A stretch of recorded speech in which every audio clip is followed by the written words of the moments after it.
নমস্কার বন্ধুরা, defence knowledge আপডেটসে আপনাদের স্বাগত। তো বন্ধুরা, ভারতের আকাশ সীমা রক্ষায় এক নতুন যুগের সূচনা হতে চলেছে। হিন্দুস্তান অ্যারোনটিক্স লিমিটেড বা এইচএল ঘোষণা করেছে যে তারা পরবর্তী কয়েক বছরে 10,000 কোটি টাকা বিনিয়োগ করবে তাদের পরিকাঠামো উন্নয়নের জন্য। আর এই বিনিয়োগের মূল লক্ষ্যই হচ্ছে তেজস ফাইটার জেট এবং আধুনিক হেলিকপ্টার উৎপাদনের গতি কয়েক গুণ বাড়িয়ে দেওয়া।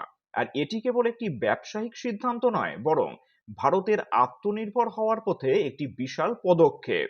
আর এই এইচএল এর বিশাল বিনিয়োগের মাধ্যমে ভারত কি অর্জন করতে চায় জানেন?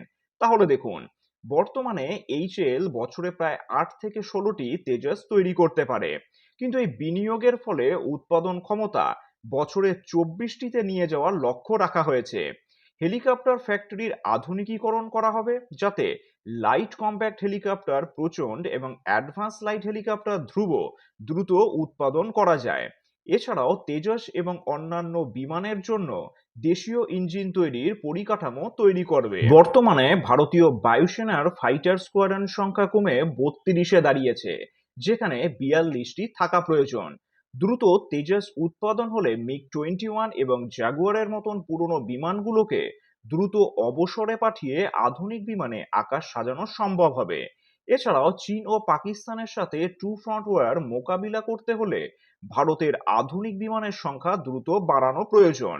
আর এই খবরটি বিশ্বমঞ্চে ভারতের অবস্থানকে আরো খানিকটা শক্তিশালী করে তুলেছে।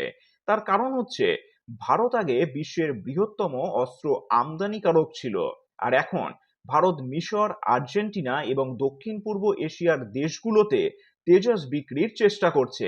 এইচএল এর উৎপাদন ক্ষমতা বাড়লে ভারত বিশ্ববাজারে একটি শক্তিশালী অস্ত্র সরবরাহকারী হিসেবে আবির্ভূত হবে। আর রাশিয়ার সাথে ইউক্রেনের যুদ্ধের কারণে রাশিয়ার যন্ত্রাংশ পেতে বেশ সমস্যা হচ্ছে। নিজস্ব উৎপাদন বাড়লে ভারত কোনো দেশের স্যাংশন বা ব্ল্যাকমেলের শিকার হবে না।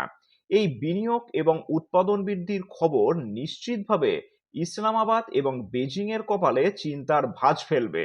তার কারণ হচ্ছে, পাকিস্তান বর্তমানে তাদের জে-17 বিমানের জন্য চীনের ওপর সম্পূর্ণ নির্ভরশীল। তেজস মার্ক 1 টেকনিক্যালি জে-17 এর চেয়ে অনেক বেশি উন্নত। ভারত যদি দ্রুত 100 থেকে 150টি তেজস মোতায়েন করে দেয়, তবে কাশ্মীরে ভারতের আকাশ প্রতিরক্ষা ব্যবস্থা অভেদ্য হয়ে পড়বে। এছাড়াও হিমালয়ের উঁচু পাহাড়ে লড়াই করার জন্য ভারতের দরকার হালকা ও শক্তিশালী যুদ্ধ বিমান এবং হেলিকপ্টার। প্রচণ্ড হেলিকপ্টার এবং তেজস উভয়ই উচ্চভূমিতে পারফর্ম করতে দক্ষ। ভারতের এই দ্রুত সামরিকায়ন চীনের আগ্রাসন নীতিকে বেশ রুখে দেবে। এছাড়াও 10,000 কোটি টাকার এই বিনিয়োগ কেবল যুদ্ধ বিমান তৈরি করবে না, এটি ভারতীয় অর্থনীতিতেও প্রভাব ফেলবে। কারণ হচ্ছে, তেজস তৈরির সাথে ভারতের কয়েকশো ছোট বড় বেসরকারি কোম্পানি জড়িত। এইচএল এর কাজ বাড়লে এই কোম্পানিগুলোতেও কয়েক হাজার কোটি টাকার অর্ডার পাবে। এছাড়াও এই বিশাল পরিকাঠামো তৈরি ও রক্ষণাবেক্ষণের জন্য কয়েক হাজার দক্ষ ইঞ্জিনিয়ার ও টেকনিশিয়ানের কর্মসংস্থান হবে। যাই হোক, ভারতের প্রতিরক্ষা নীতি এখন প্রতিরক্ষামূলক থেকে প্রক্রিয়াজাত এবং আক্রমণাত্মক হওয়ার দিকে এগিয়ে যাচ্ছে। এইচএল এর এই 10,000 কোটি টাকার বিনিয়োগ ভারতকে একটি গ্লোবাল অ্যারোস্পেস হাবে পরিণত করার প্রথম ধাপ। যেদিন ভারতের আকাশে কেবল ভারতের তৈরি বিমান উড়বে, সেদিনই ভারত প্রকৃত অর্থে বিশ্বগুরু হয়ে উঠবে। আর এই বিষয়ে আপনাদের কি মতামত তা নিচে অবশ্যই কমেন্ট করে জানাবেন। আর চ্যানেলটি ভালো লাগলে অবশ্যই লাইক, শেয়ার ও সাবস্ক্রাইব করে দেবেন। ধন্যবাদ।